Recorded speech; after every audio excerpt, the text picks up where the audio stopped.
Dando continuidade ao nosso estudo do Livro dos Espíritos, vocês lembram que a última postagem nossa aqui no canal foi quando começamos a estudar Espírito e Matéria. Vimos que o Espírito é o princípio inteligente do universo. Mas tem uma questão sobre a matéria que eu gostaria muito de enfatizar, de chamar a atenção, porque eu acho notável, eu acho uma coisa extraordinária.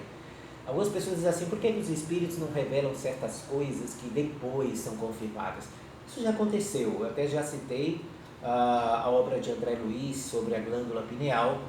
Tem também outras informações da obra Emmanuel, do Espírito Emmanuel, que também fala sobre o futuro asiático.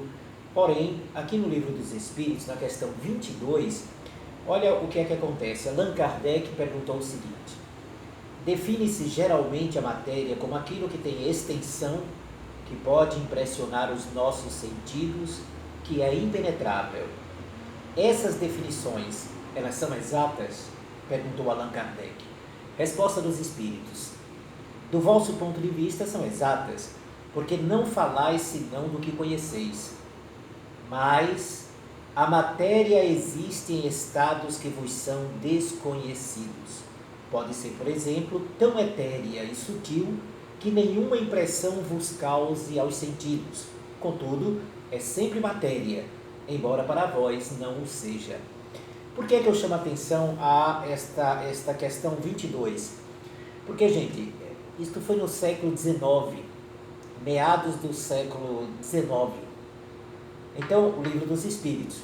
E só na década de 50, a partir da década de 40, quando a física quântica começa a dar os seus passos iniciais e a se aprofundar, que nós passamos a ter uma visão da matéria diferenciada. Hoje a física moderna diz que a matéria existe em níveis de frequência vibratória que escapa aos nossos sentidos e à aparelhagem humana.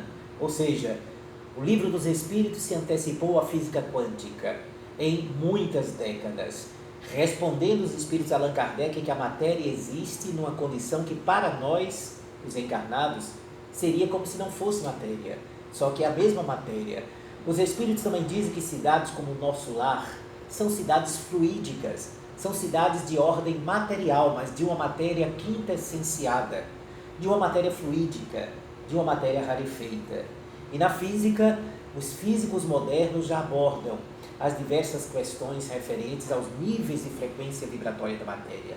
Inclusive, se não me falha a memória, há 2 anos atrás, os ganhadores do Prêmio Nobel de Química, eles ganharam o Prêmio Nobel, foram 3 britânicos, porque eles descobriram novos estágios da matéria. A matéria num nível de frequência que não é perceptível por nós.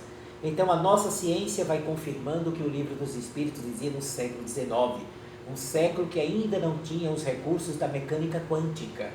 Então, eu acho notável, né? E às vezes passa desapercebido por nós que estudamos o Livro dos Espíritos, a grande atualidade do pensamento do Livro dos Espíritos. É fascinante.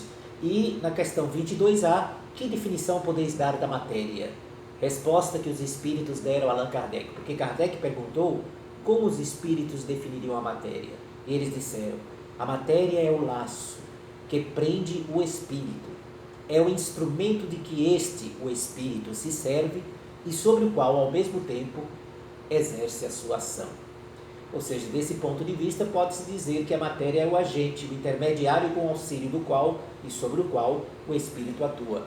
Já vimos que para a nossa evolução, nós precisamos da matéria para intelectualizar a matéria e para progredir desenvolvendo a nossa potencialidade. Um grande abraço a todos.